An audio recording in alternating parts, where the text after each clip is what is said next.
สวัสดีครับคุณผู้ชมครับขอต้อนรับเข้าสู่รายการ Food Travel พารวยทำง่ายขายดีไม่มีเอาวันนี้เราจะมาพารวยกับเมนูง่ายๆที่มีชื่อว่าไก่พะโล้พารวยนั่นเองเมื่อรู้ชื่อเมนูแล้วไปดูวัตถุดิบและส่วนผสมกันเลยครับสำหรับวัตถุดิบและส่วนผสมของเมนูไก่พะโล้พารวยปีกไก่รากผักชีเอาทั้งต้นเลยละกันต้นหอมด้วยเอาทั้งต้นด้วยเหมือนกันขิงแก่หอมแดงกระเทียมเครื่องพะโล้โป๋ยกั๊กอบเชยการพลูพริกไทยดำซอสพื้นฐานซึ่งมีส่วนผสมของซีอิ๊วขาวซอสปรุงรสน้ำตาลทรายและน้ำมันหอยผงพะโล้อย่างดี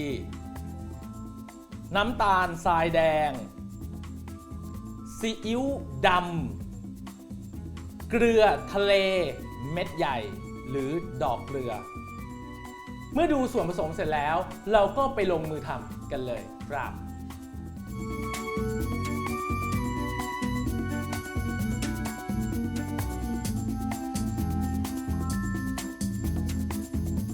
สำหรับเมนู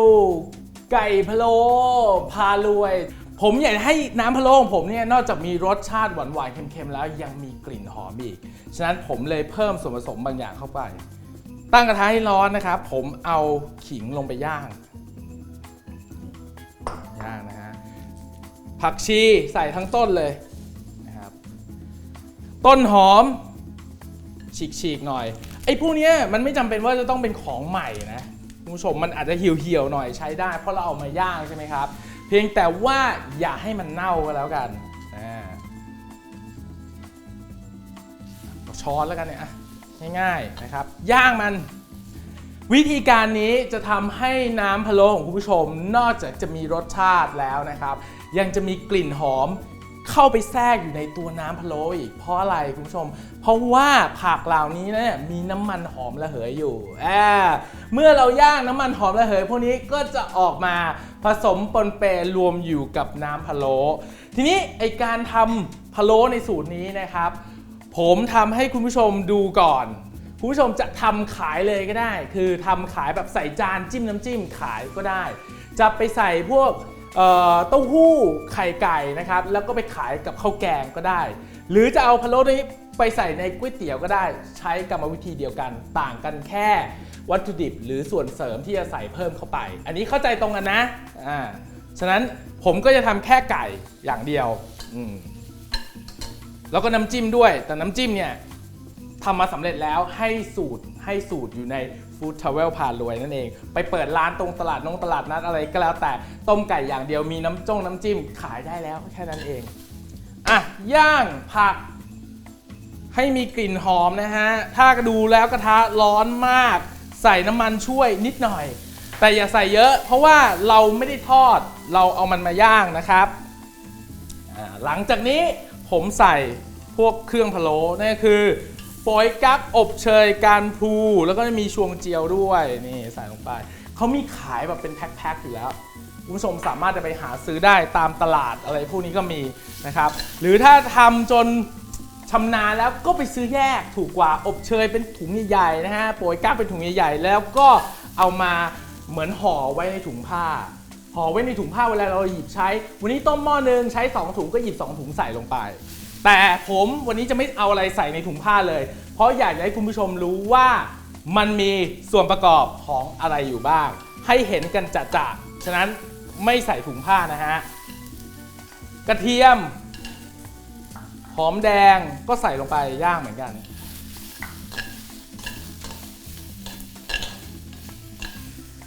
ใช้ไฟอ่อนๆนะฮะถ้าเหมือนจะไหม้เติมน้ำมันลงไปเล็กน้อยพริกไทยดำใส่ลงไปพวกเครื่องเทศเนี่ยมันเป็นของแห้งใช่ไหมเวลาเราไปคั่วนะฮะกลิ่นมันจะแบบขึ้นมาเป็น2เท่าแต่ว่าอย่าไปคั่วจนไหม้นะถ้าคั่วจนไหม้ก็ขมนะครับคุณผู้ชมกลิ่นหอมได้ที่แล้วผมใส่น้ำครับโอ้โห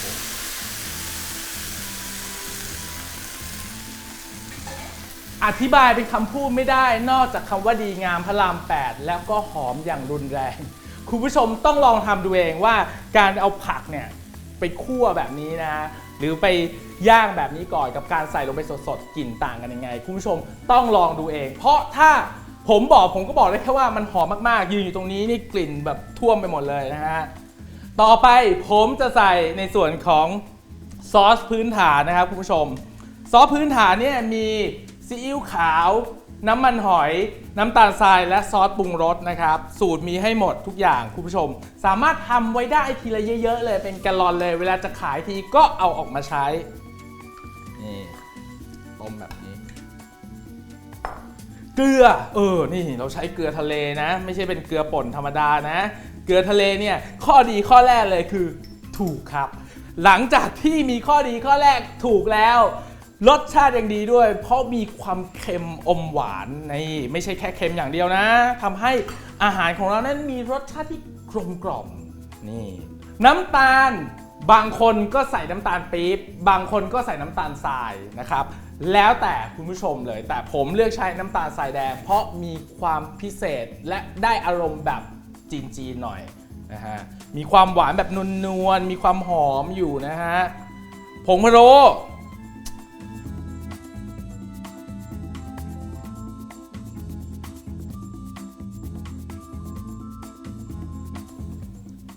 ซีอิ๊วดำอันนี้ใส่เพื่อเพิ่มสี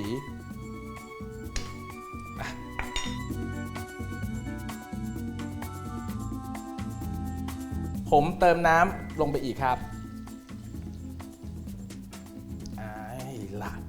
สีสวยนะนี่ดูก่อนนี่สีนี่ไม่ได้ดำปิดปีปลีปีไปนะฮะสีสวยเลยอ่ะ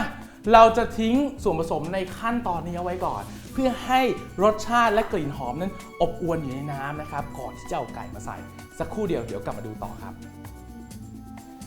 ตอนนี้เราก็ต้มน้ำพะโล้จนได้ที่แล้วจะได้ที่ได้ยังไงล่ะคุณผู้ชมสังเกตดูเลยนะด้วยตาเลยสีนี่เข้มข้นมากๆกลิ่นนี่แทบจะถีบจมูกขึ้นมาเลยเพราะมันหอมจริง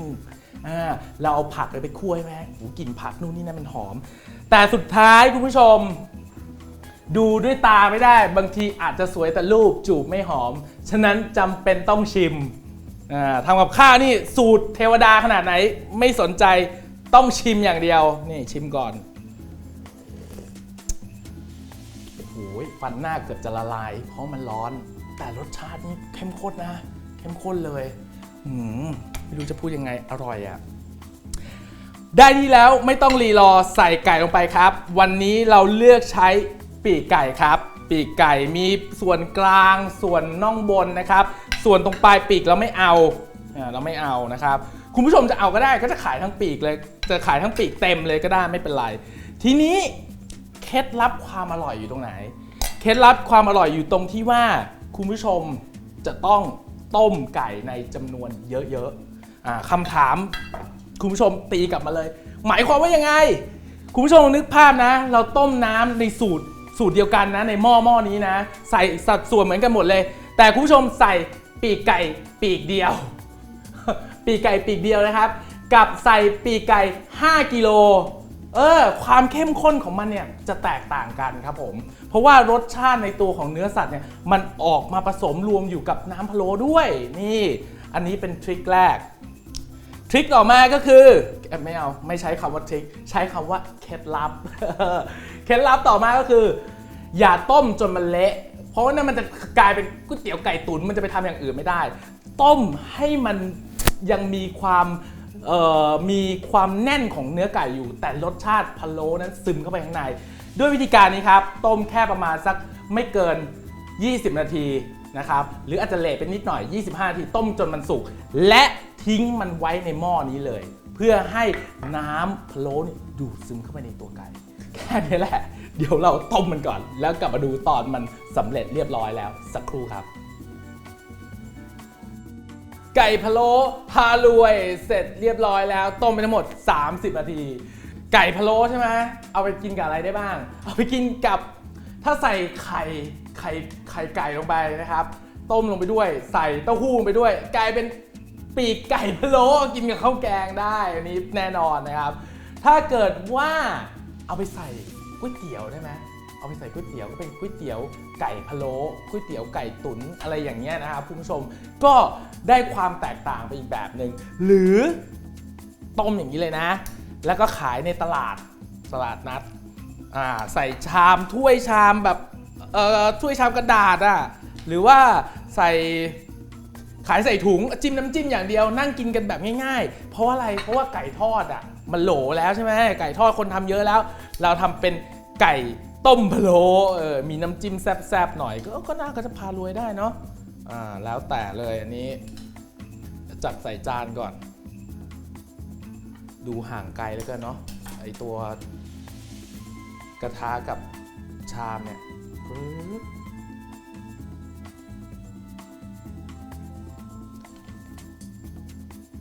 ใส่ผักชีลงไปพร้อมขายถ้าอย่างเงี้ย 4-5 ชิ้นคุณผู้ชมขายกี่บาทดีชิ้นเราอาจจะบอกว่าขายชิ้นละ10 บาทอย่างเงี้ย5 ชิ้นก็50 6 ชิ้นก็60นี่มีน้ำจิ้มให้ด้วยบางคนจะทำเป็นน้ำจิ้มซีฟู้ดอะไรก็เดี๋ยวลองไปอัดแอปกันดูนะคุณผู้ชมแล้วถ้าขายแล้วรวยแล้วก็โอนตังกลับมาให้ทีมงานของเราด้วยหรือไม่ก็กระซิบบอกผมว่าเนี่ยไก่พะโล้ที่ขายจนรวยแล้วนะอะไรอย่างเงี้ยนะครับและก็ตามหาเมนูใหม่ๆแบบนี้ในช่วงของ Food Travel พารวยขายดีไม่มีเอาได้ที่ Channel ของเรานะครับอยากจะดูสูตรอย่างละเอียดก็เข้าไปดูที่เว็บไซต์ของเราที่ foodtravel.tv สำหรับวันนี้ผมเชฟปูขอไปนั่งคิดก่อนว่ามันจะรวยได้ต่อยังไงเดี๋ยวครั้งหน้ามาเล่าให้ฟังกันใหม่สวัสดีครับ